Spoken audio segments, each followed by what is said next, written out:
Hello students, welcome to the video lectures of speech and natural language processing. Today we will start our unit 5, that is speech synthesis.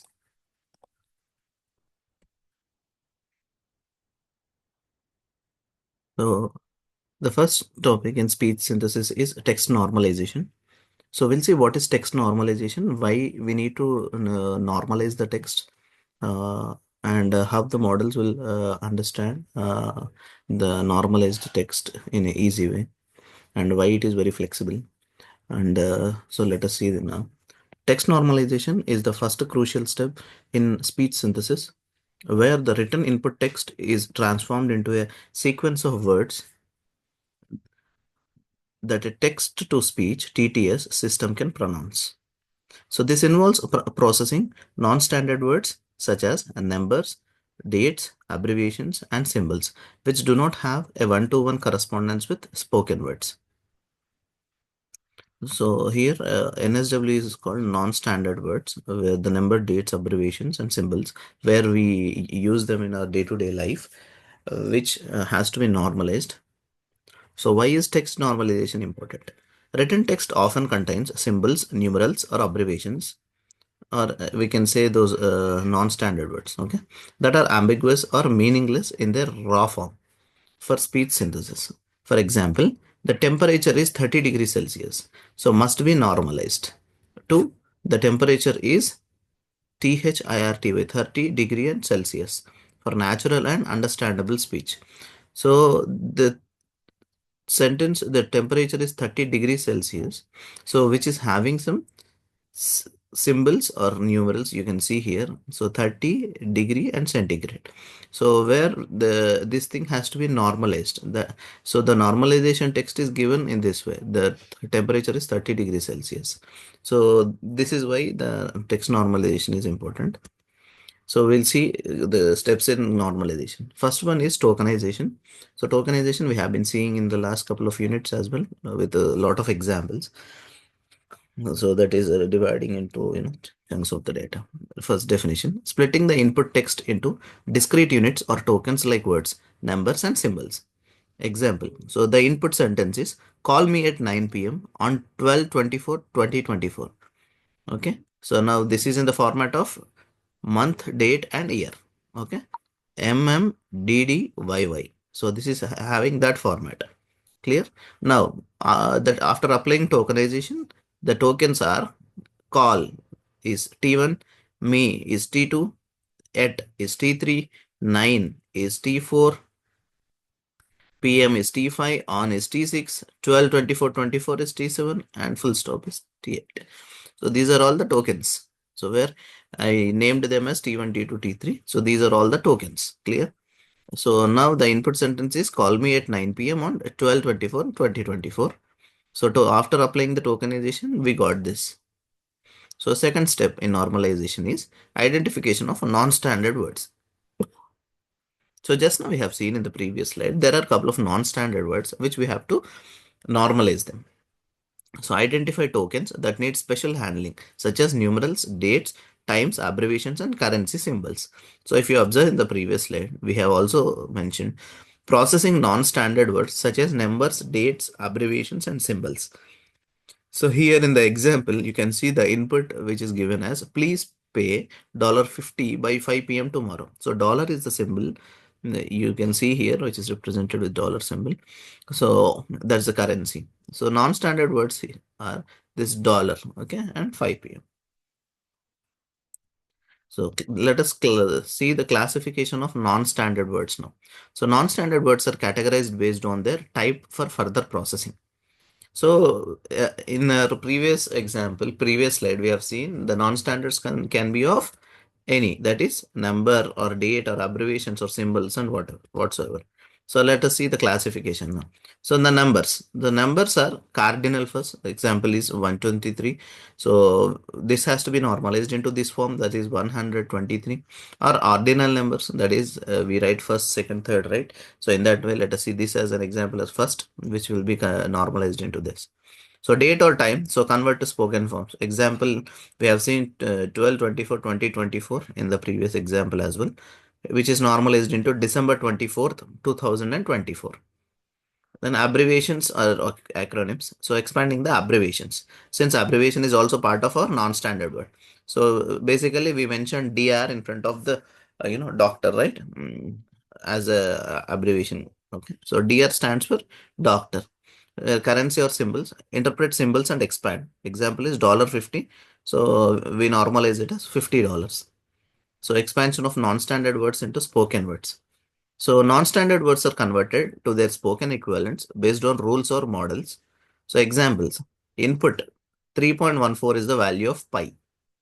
So when we read this, we understand this symbol as pi and 3.14 as the numeric, that is number, which is the value of this symbol called pi. So the output when we apply our normalization should be 3.14 is the value of pi. Pi is represented not as a symbol but as pi. Handling ambiguities in pronunciation and context. Some words or symbols have multiple pronunciations or interpretations. So contextual information helps disambiguate this. So always where that particular word is being used will decide its meaning. That is what contextual information. So I will lead the team. So lead as in guide. The pipe is made of lead. Lead as in metal. So the difference you can understand by its context. So since here I will lead the team cannot be read as I will lead the team, right? So since lead cannot be a metal in this particular context. So here also the pipe is made of lead and lead cannot be lead. The pipe is made of lead, cannot be the context. So here based on the context, this becomes lead, that is metal.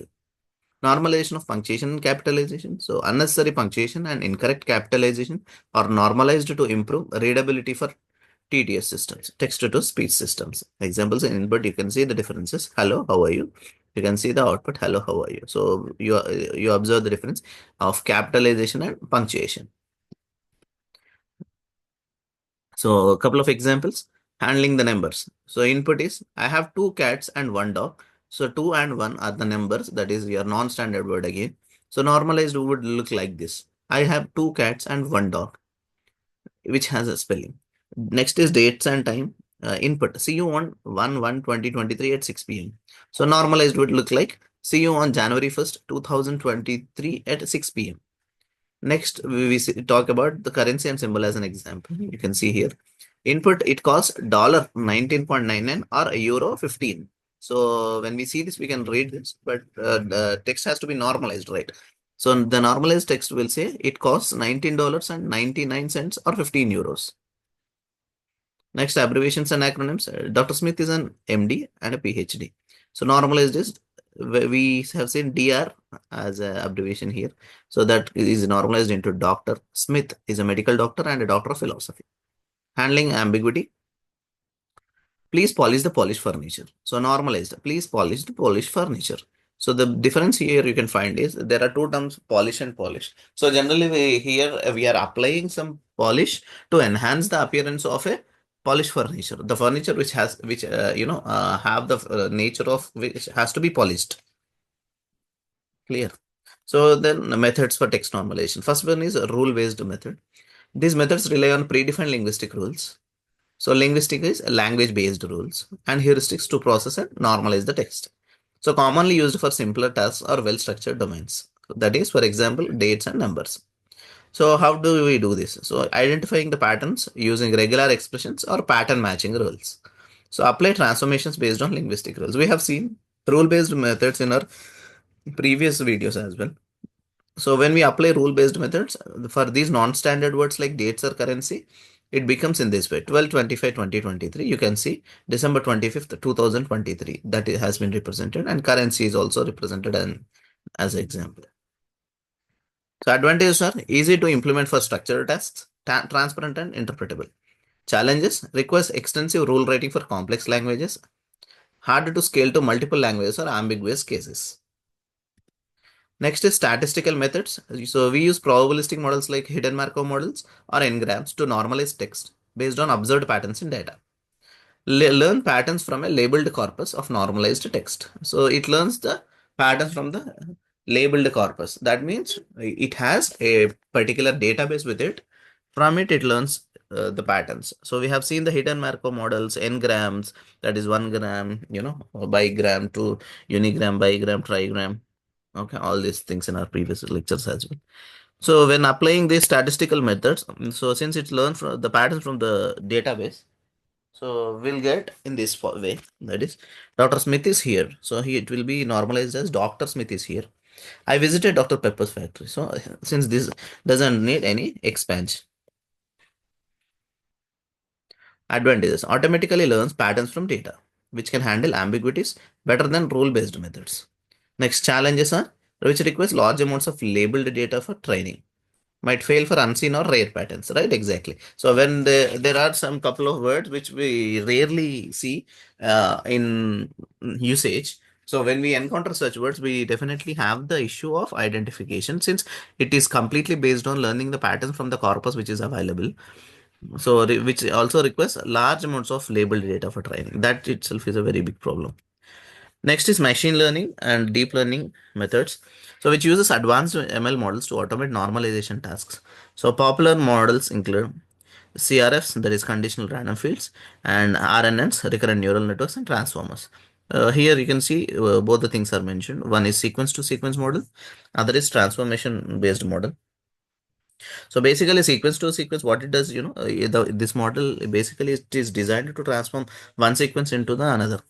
So it have a encoder decoder part which acts and produces the output. So this learns to map input text to normalized output directly. Example is input is 9 a.m. So output would be 9 o'clock in the morning. So then is transformer based models.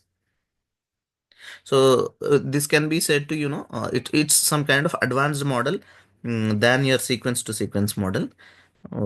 Basically, instead of relying on RNNs, that is recurrent neural networks, transformers basically rely on the self-attention mechanisms. Okay, self this attention mechanism will allow the model to focus on different parts of the whatever the input that you give it to for generating the output. So basically, long sequences will have a better output here. So models like BERT or GPT are fine-tuned for text normalization tasks. So input 3.14, so output would be 3.14. So this is a basic example what what we are seeing here. Since you already know this, what is the attention mechanism, what is a transformer. So hope everyone knows about the transformer. So attention is all you need, which is paper which everyone has to read. Okay. So basically, this BERT or GPT or T5 everywhere, which has revolutionized many things. So please go through the paper called Attention is All You Need. So advantages: can generalize to complex and diverse text patterns, then capable of context sensitive normalization. Challenges are high computational cost and requires extensive training data. Applications are as follows. For text to speech, it's virtual assistants like Alexa, Google Assistant, and Siri. Example, converting set an alarm for 7 a.m. into speech. Yes, we do that in our day-to-day tasks. Assistive technologies, that is for users with visual impairments to read textual content aloud. And language learning tools, assisting learners in understanding how written and spoken forms differ. Next is customer support systems, that is converting emails or chat messages into spoken summaries. So these are all the applications for our speech synthesis, that is text normalization. Hope you got this, students. Thank you.